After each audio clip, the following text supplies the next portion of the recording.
Good evening and welcome to TVM News, Marywood University. It's Tuesday, April 28th. I'm Esperanza Gutierrez. And I'm Patrick Kernan. A theater arts festival will be held between April 30th and May 2nd. The event is called Proprioception and is made up of short plays written by students at the University of Scranton and sets designed by architecture students at Marywood.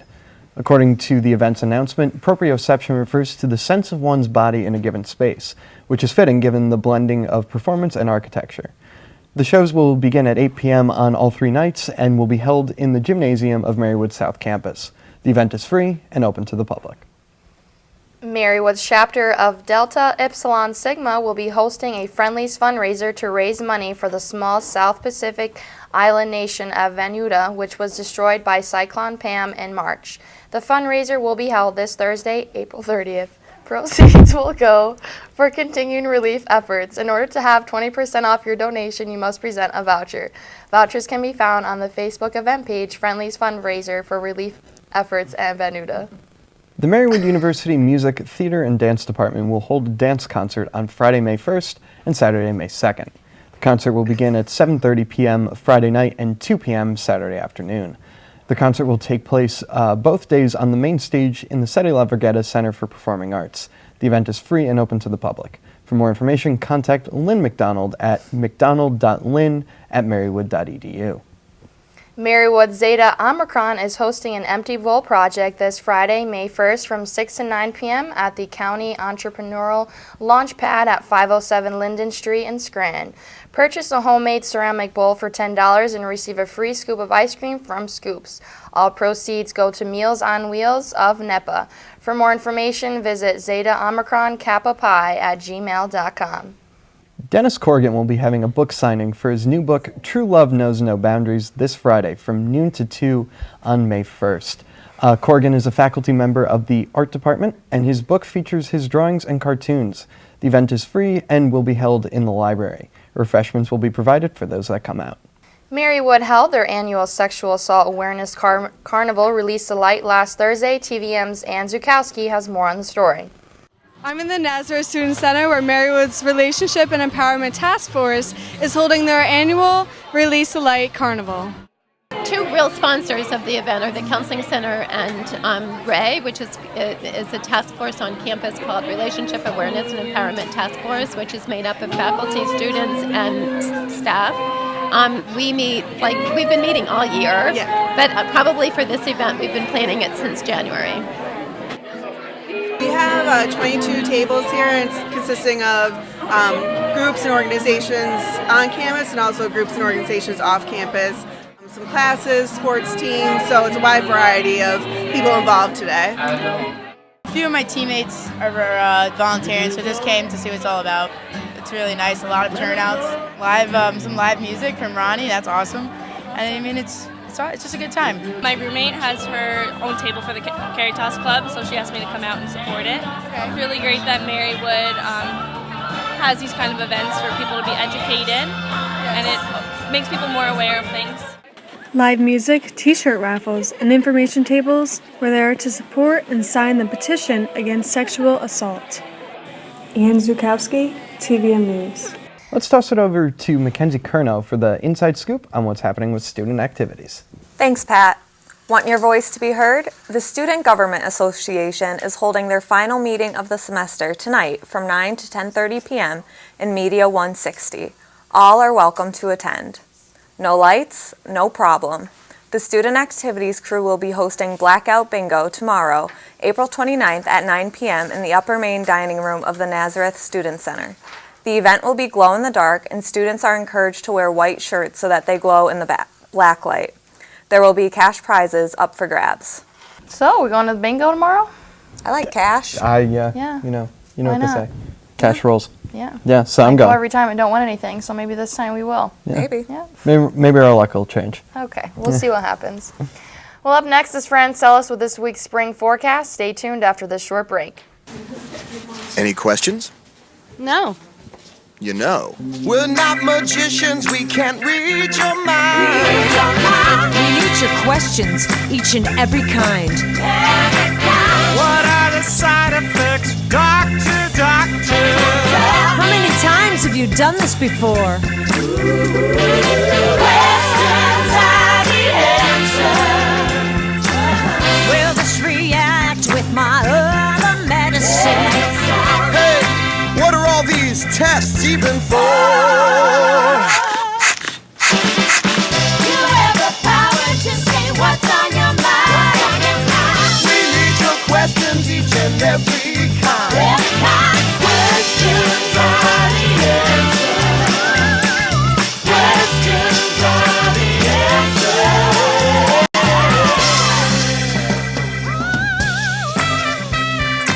Welcome back. Here's Francelis with the weather. Tonight will be a low of 43, and tomorrow will be sunny with a high of 70 and a low of 45. Thursday will be raining with a high of 65 and a low of 44. Friday will be cloudy with a high of 60 and a low of 42. Saturday will be sunny with a high of 66 and a low of 44. Sunday will be sunny and beautiful with a high of 70 and a low of 36. Thank you, and see you guys next semester. Now back to you guys at the desk. Thank you, Francelis. Now up next is Cameron with an in-depth look at sports in Cameron's Corner. Stay tuned. Listen up, Energy Hogs. We got a real porker of a house here. Get in there and waste some energy. There's no insulation, boss. It's hog heaven. Leaky windows, too. This is gonna be a breeze. Perfect. Go wild and waste some wattage.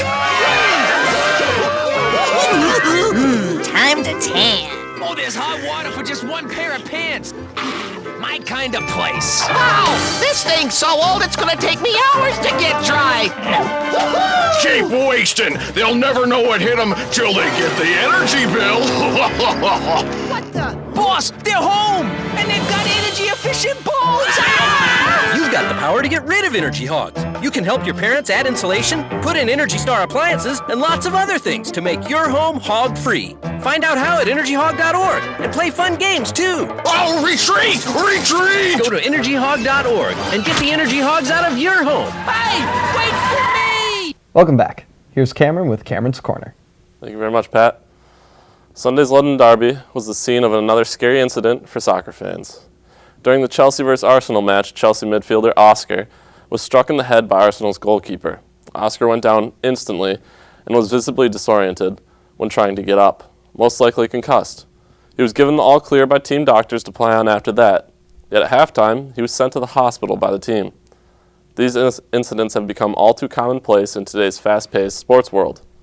Several times a season, it seems, that a few different players go through similar situations and are then quickly allowed to get back on the field to continue playing.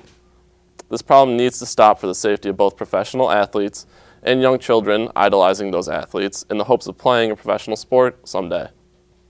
Currently, as most policies sit, in almost all sports, a team doctor is given the final say in if a player should be allowed to play. What needs to happen is a neutral doctor, be at all games, from soccer all the way to football, who gets the final say. We need to start to take these injuries more seriously for the sake of current professional athletes' health and the future of our society's youth who participate in any sport. Thank you, and back to you guys at the desk. Thank you, Cameron. Up next is Nick and Tom with sports. Stay tuned after this short break. Hello. Yes. Can I ask a few questions about the apartment on Park Street? What was your name? My name is Juan Hernandez. It's been rented. Oh, it's gone. Hello, my name is Sanjay Kumar. I am calling about the apartment on Park Street. It's not available. Not available? Hello, my name is Tyrone Washington. I'm calling about the apartment on Park Street. Just been rented. Hello, I am Chen Ling. My name is Khalid bin Ali. I'm Tuan Vo. Hello, my name is Moshe Goldberg. I use a wheelchair. It's gone. Not available. All right. Thank you. Yes, hello, my name is Graham Wellington. I'm calling about the apartment for rent on Park Street. Is that still available? Yes, it is. Oh, it is? Yes. Really? Housing discrimination is illegal. If you think you've been a victim because of your race, color, national origin, sex, religion, disability, or family status, call us. Fair housing. It's not an option. It's the law. Welcome back. Here are Nick and Tom with sports. Thank you very much, Pat. The NFL has passed down its judgment on Greg Hardy of the Dallas Cowboys. The defensive end will be suspended for the first 10 weeks of the NFL season because of an assault charge. Hardy, who signed a one-year deal with the Cowboys, will appeal the ruling. However, if the ruling stands, he won't be able to play until November 26th against his former team, the Carolina Panthers. Hardy's suspension isn't the first one the NFL has handed down recently. It seems almost commonplace in the past year for a star football player to be suspended for long periods of time for very serious crimes. As a player in the NFL, you're held to a high standard in all aspects of life, and as of right now, more players than ever are not meeting that standard. We see a lot of these players recently, Tom, just kind of abusing the privilege that they're given as a professional athlete. They do, and from the first one I can remember is O.J. Simpson. That huge crime was a big detriment to the NFL. Not to mention since then it's been Mike Vick, it's been Greg Hardy, like you said, and a lot of other ones. And Aaron Hernandez was the most recent one that was proven guilty. Yeah, you're right, and I think that it's pretty ridiculous that people who commit these kinds of crimes, violent crimes, are allowed to be on professional sports teams. I think some changes really need to be made. I think that more penalties need to be given, to be honest. Oh, absolutely. I think that's definitely one course of action that you can take. The first round of the NHL playoffs are soon to come to an end, as 7 of the 8 series have finished. The teams that are moving on thus far are the Chicago Blackhawks, Anaheim Ducks, Calgary Flames, Montreal Canadiens, New York Rangers, Washington Capitals, and a surprising Minnesota Wild. The Wild, who are a number 4 seed team, defeated the number 1 seeded team, the St. Louis Blues. The only first-round series that have yet to conclude are the Tampa Bay Lightning versus the Detroit Red Wings, where both teams have 3 wins, thus forcing the 7th game to occur tomorrow at 7:30 p.m. The second round of the playoffs will be the Minnesota Wild versus the Chicago Blackhawks, the Anaheim Ducks versus the Calgary Flames, and the New York Rangers versus the Washington Capitals. The winner of the Lightning and Red Wings final game will play the Montreal Canadiens in the second round. So, Nick, what do you think that these will ultimately come out to be?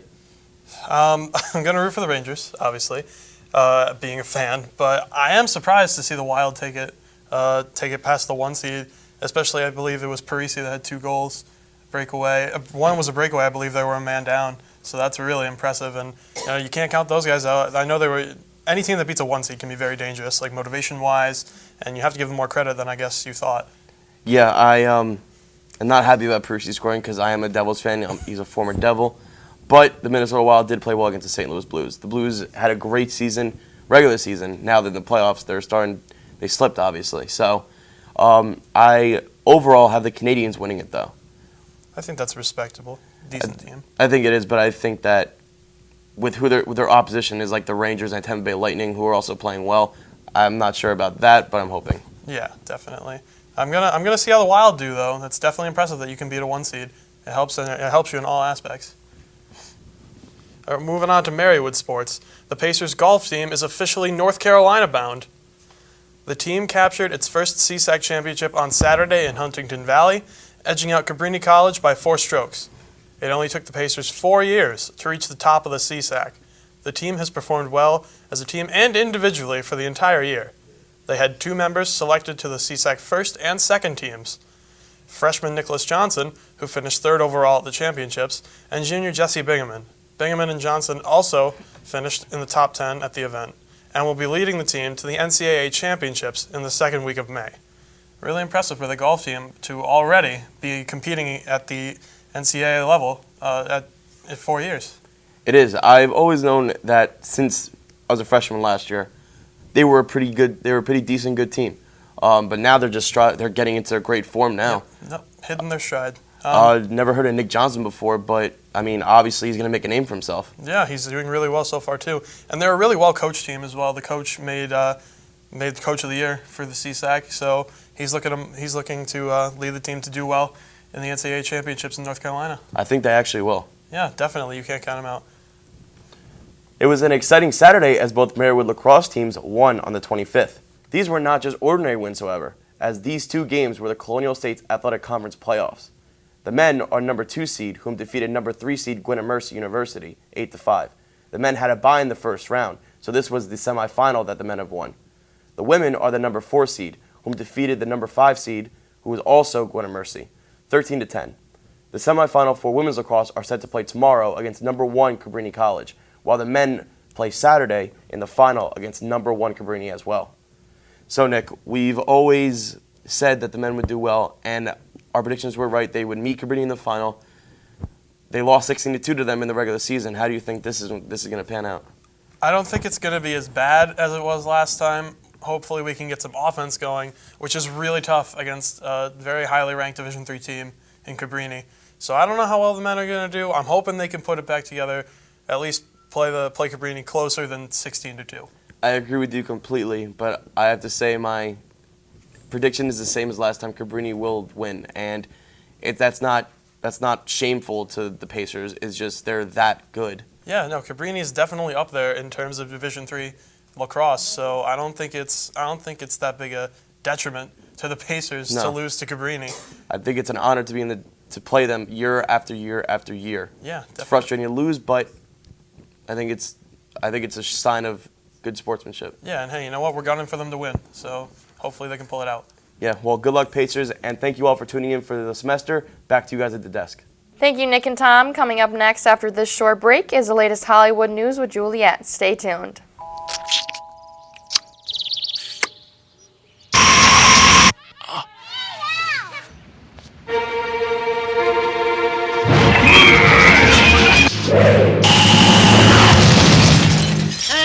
Hey!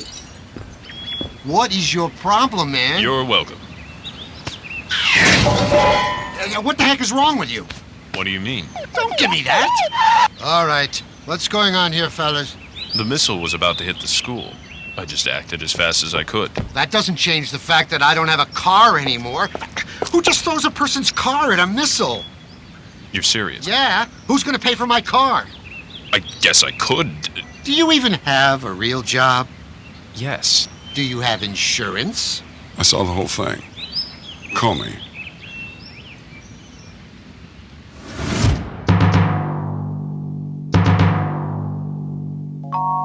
Thanks for tuning in. Here's Juliet with entertainment. Thanks, Pat. Justin Bieber made a prom night for high schoolers in Southern California a pretty memorable one. On the singer's way to a recording studio, he stopped in on Chatsworth Charter School High School prom, which was located near the recording studio. Twitter quickly blew up with students showing videos of Bieber with them dancing on the dance floor. Several students tweeted to thank Justin for making their prom the best prom ever. Here is Vinny Schultz with this week's Colonel Critic. I'm Vincent Schultz, the Colonel Critic, bringing you a weekly top 5 in all things film. And since this is my final Colonel Critic, we'll be looking at my 5 favorite movie scenes. At number 5, we have The Truman Show, which follows a man whose entire life is filmed and broadcast without him even knowing it.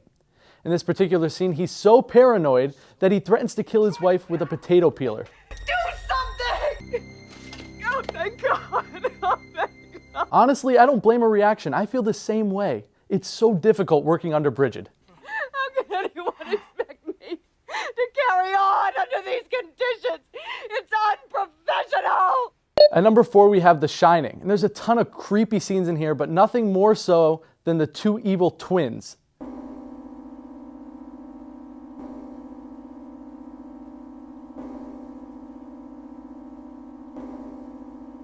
This is honestly the second reason why I don't trust children. The first is Baby Geniuses. At number 3, we have Kiss Kiss Bang Bang. This movie is hilarious, but there's one part that resonates with me the most because I'm awful at math. Play hardball? I can do that. Where is the girl? What did you just do? I put in one bullet, didn't I? You put a live round in that gun. Oh, yeah. There was like an 8% chance. Wasn't it just 8? 8? Yeah. Who taught you math? At number 2, we have Black Christmas. There's a ton of scary stuff in this movie, but nothing is more scary than that creepy prank phone call. Hello? Hello? Look, who is this? What's even weirder is that main anchor Pat Kernan leaves me voicemails like that all the time. And at number 1, and one of my favorite movie scenes of all time, goes to none other than Sleepless in Seattle. Honestly, it is amazing to see Sam and Annie finally meet on top of the Empire State Building on Valentine's Day. It is movie perfection. I saw you in the street. Are you Annie? Yes. You're Annie? Well, there you have it, folks. That's 5 of my favorite movie scenes of all time. It's been a real journey, and it's been an honor. I'm going to miss all of you, except Bridget. Thanks for the memories, and in case I don't see you, good afternoon, good evening, and good night. I'm Vincent Schultz, the Colonel Critic. Ian Somerhalder and Nikki Reed are married. The celebrity couple tied the knot on Sunday evening in Santa Monica, California. It is reported that the two have been together for 9 months, and their wedding date followed a short 4-month engagement. Paparazzi stole a few pictures of the happy couple on their special day. You can check them out on E! Online. After this short break, Ashley Padula will give the latest in the country music scoop. Oh my God!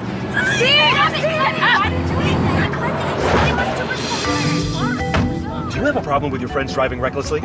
With your friends endangering your life? I'm here to tell you that reckless driving is the #1 cause of teenage deaths. But with new and improved Slow Down, you don't have to die. He's right. We should slow down.